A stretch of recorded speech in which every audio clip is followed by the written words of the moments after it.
What's up, Taiwan? I'm Jeremy Olivier with news from here in Taiwan and around the world. Taiwan's incoming cabinet met for the first time this morning, introducing 16 new members, including those who will lead the country's economy, national development, and health ministries. Our reporter Tiffany Wong has been following this story and joins us live from our newsroom with the latest. Tiffany, what are we hearing from this new cabinet? Hi, Jeremy. Well, these new ministers are hoping to bring a fresh spirit to the cabinet after a year of setbacks. That includes failed recall campaigns and also a series of floods in Taiwan's south. Now, Premier Zhou Rongcai will stay at the helm leading the cabinet, and he said that he's both nervous and excited to work with this new team. 我会要求未来所有的内阁团队要加速行动，积极认识。 要有感施政，而且要我本身做起。我们用同样的标准来回应给国人，在这段时间对整个执政团队所有的指教、所有强烈的要求，我们都必须一一面对。 And there are some familiar faces. Gong Mingxing, who will be taking over the economy ministry, is a seasoned cabinet professional. He's currently serving as the Secretary General, and he was also previously the head of the National Development Council. Now, other new members come from backgrounds in science, technology, and even sports, and they're hoping to bring their expertise to the government. Now, Tiffany, why is the cabinet being switched around right now? Well, like I said, after a year of setbacks, especially in the legislature, that's where, the opposition bloc holds a majority. And we saw a lot of controversial legislation being attacked by, or being, discussed by the public and also both parties. Now, this spurred public protests and even a civic movement to remove some opposition lawmakers. All of those campaigns ended up failing, and that's ultimately led us to right now where we're seeing this massive upheaval in the cabinet, which will have, as you said, 16 new officials. Now, President Lai Ching-te commented on the new cabinet this morning, and he said that he sounded pretty hopeful when he was speaking. 那我们希望整个内阁重新调整之后，能够以4个优先来作为目标。 第一个就是经济发展优先，第二个是民生优先，第三个是青年优先，第四个是弱势优先。然后也祝福整个内阁未来能够各项施政都能够接近民意的要求，更符合社会的期待。好。 Now, all eyes will be on these new members to make improvements to the cabinet and its communication with other branches of government across party lines.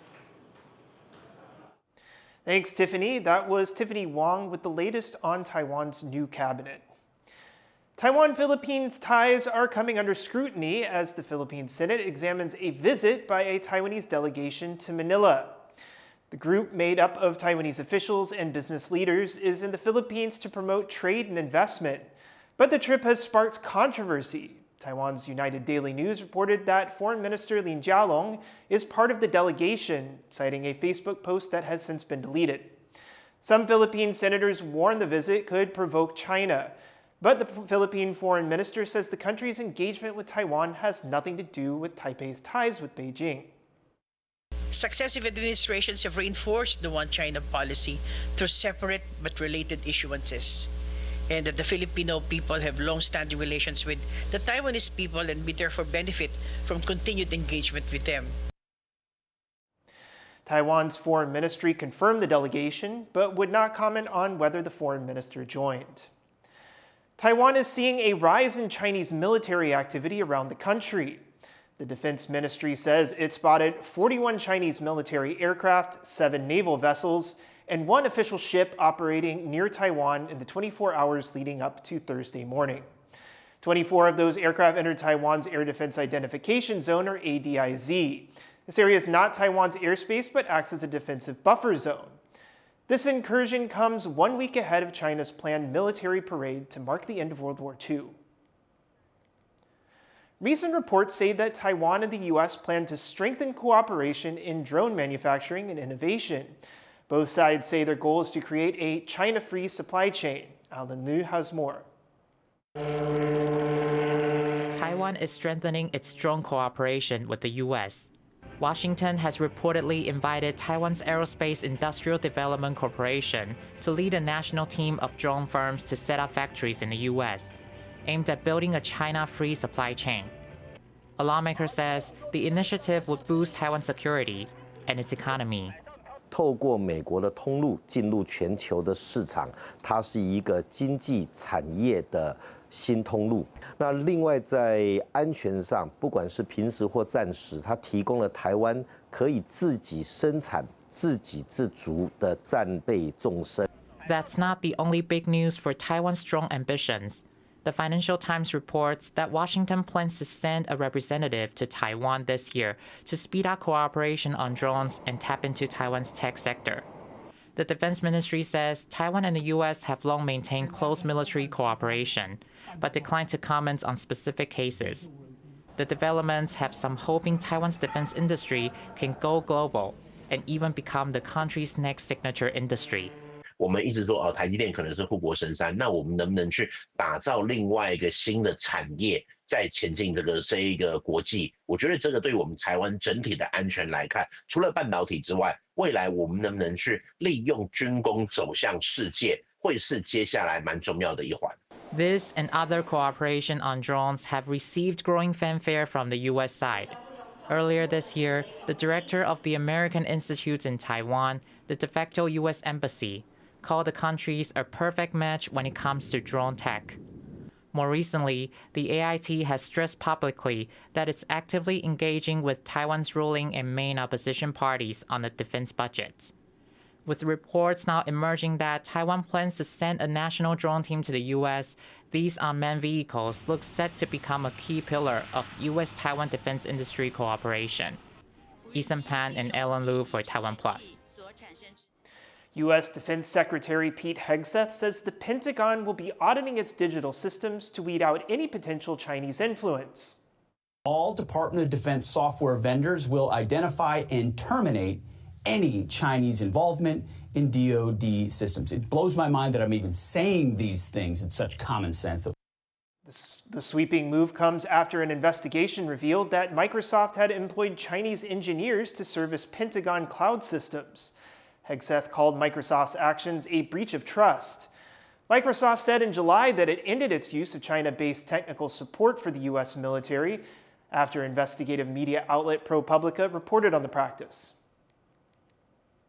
U.S. Treasury Secretary Scott Bessent says Taiwan's dominance in chip manufacturing poses a national security risk to the United States.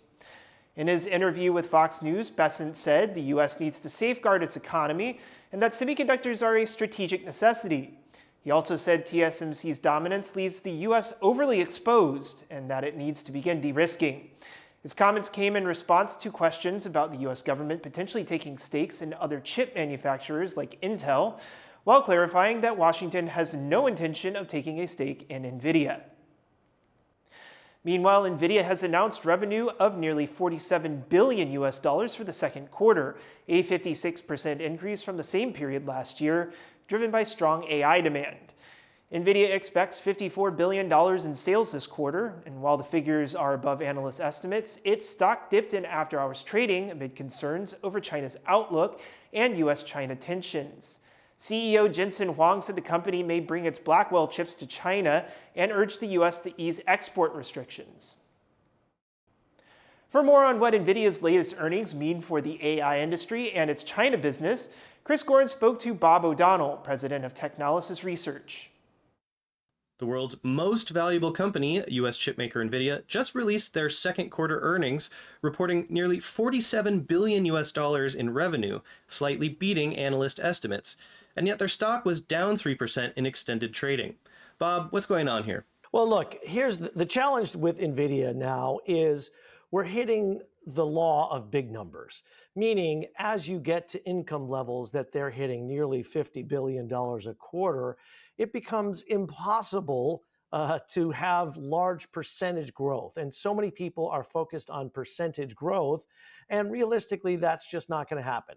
And I think the biggest factor for this quarter for Nvidia is the fact that even though they had extraordinarily strong growth, there was a slight miss in data center infrastructure income. And so I think people are really focusing on that because there's been a whole bunch of people waiting for the AI bubble to burst. And so they're looking for any possible sign that that could happen. So unfortunately, it's a question of just completely unrealistic expectations. You can't continue blowing out earnings when you're at this level. And I think that's the market reality. Nvidia reported no China sales of its H20 chip in Q2. That's a chip that was designed specifically for the China market to comply with US chip export rules.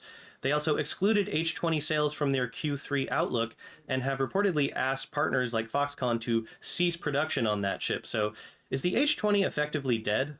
No, I don't. Well, I mean, it may be that the H20 is dead because, quite honestly, there's also been a lot of discussion about the fact that Nvidia already has a successor to the H20. So, but I think the notion of selling something to China, whether it's the H20 or the successor, has not completely gone away. It's clearly paused right now. The fact that Nvidia had zero for China, when China used to be a big part of their income, and yet they still did as well as they did, shows you just kind of how crazy to think that this AI bubble is over, right? If you had thrown in even a little bit of China income, they would have blown away the quarter, right? Or they certainly would have had a bigger blowout or a bigger set of numbers than they currently had. So, you know, the potential upside of China on top of all the growth that they're still expecting without China tells you that, look, there's still plenty of opportunity here. Nvidia made no China sales of the H20, but they did sell about $650 million of H20s to a customer outside of China. What kind of customers would be interested in this ostensibly China-only chip?